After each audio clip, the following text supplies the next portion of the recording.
What up, guys? It is I, DPX here. Welcome back to another review. Today, I am reviewing a new Netflix movie, which is an anime spin-off of The Witcher series on Netflix, and I really like the show.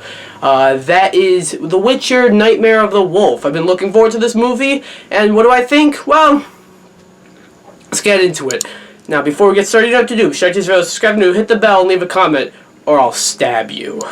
Multiple times. So, what is The Witcher: Nightmare of the Wolf? Well, it is, of course, as I just said, a spin-off of The Witcher series on Netflix, which has only had one season so far and is getting another one this December, which I'm super amped for. And this is a nice little holdover. Would have liked this maybe last year. I get, obviously, why it didn't come out last year, probably because of the pandemic, but it's like, I don't know, I feel like if it's a holdover and you have a year-long gap in between seasons, maybe this would have been better in the year between, but that doesn't matter really. What does matter is how good this is, and it's good. It's not like top tier, you know, Netflix films. It's not even top tier films of the year so far for me. But it's a nice little movie. I felt like this had, you know, the risk of you know, dragging at times, but it didn't. This one's just like about 83 minutes long, and so it doesn't like rush through anything. Well, it does rush through a few things. Some things went a little too fast. I'll get into that in a bit. But like it doesn't. It knows what it is, and it doesn't think it does. It knows it shouldn't be any longer than an hour and 23 minutes, and that's good.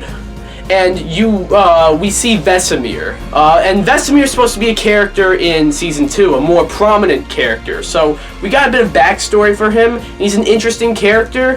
One little issue I had that actually very confused me, distracted me a little bit actually. Maybe I'm dumb, so I don't know if any of you had this issue, but at the beginning of the movie, minor spoilers, a little kid is with his family, and something happens to the family, and Vesemir rescues the kid, right? Now, we get, like, other flashbacks later on of Vesemir as a kid, and Vesemir as a kid looks exactly the same as that kid earlier that Vesemir rescued. I was really confused. I didn't know, it didn't connect to me that was supposed to be a flashback, just because the Kid Vesemir and that other kid at the beginning looked very similar. But then I realized that this is Kid Vesemir, and then the kid at the beginning isn't Kid Vesemir. It's just some random kid that really isn't important to the plot at all. I actually don't know why that was there. But I like the backstory they gave Vesemir. I like, you know, we see all the shit he had to go through. We see, like, all the stuff, and the action in this movie is really good, and it gives me some vibes of the Castlevania series, you know? Maybe it's that they're both video game adaptations, kind of. This is more of a movie or book adaptation, but, like, it got popular through video games as well as the books, so however you want to look at it, really. This is a book property, though. But either way, getting sidetracked, it was a very enjoyable movie. Again, it never dragged, but it went a little too fast. I feel like, you know, it sort of rushed through certain, like, plot points and certain, like, sequences.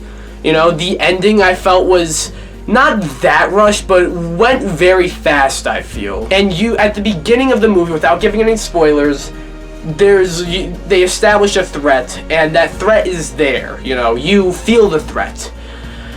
And I like movies that do that, when you just, maybe your villain isn't like the most, you know, layered villain, not the most interesting villain, but sometimes you don't need to have a very, like, multi-layered villain. Sometimes a villain that is just, you know, a good enough threat is good enough, and I like that here. The action sequences are really cool too.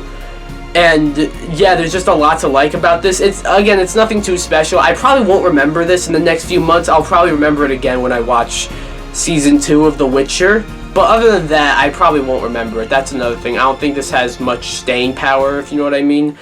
But it's still a good enough movie. I feel like I also feel like you don't need to watch the first season of The Witcher to understand this movie. You really don't, because this is a prequel. This happens before the first Witcher season, and yeah, I think that's good. If you want to get into The Witcher, maybe watch this movie first. I don't know if this will really sway your opinion on whether or not to watch the other, the seasons of The Witcher, because this is kind of different, but it's this in the same universe.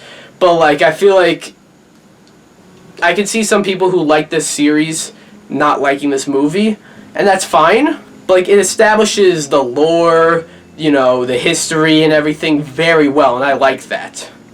This was a rather quick review. Not much to say about this movie because it's rather short, so yeah. But The Witcher, Nightmare of the Wolf is a good enough movie that I think is worth your time if you are into the first season of The Witcher and are looking forward to the second season, or if you're looking into, watching The Witcher. This is a decent way to start, I'd say so.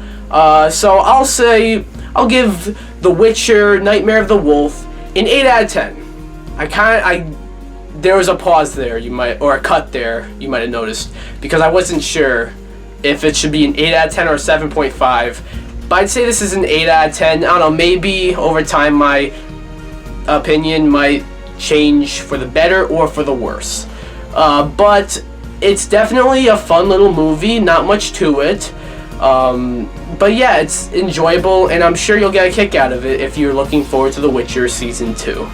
Anyways, that'll be it for this review. I got quite a few reviews coming up soon, 3 games come out this week that I'm really looking forward to. So we'll have some reviews coming up soon. So, yeah, anyways, be sure to like this video, come subscribe, or remember, I'll stab you multiple times. Bye!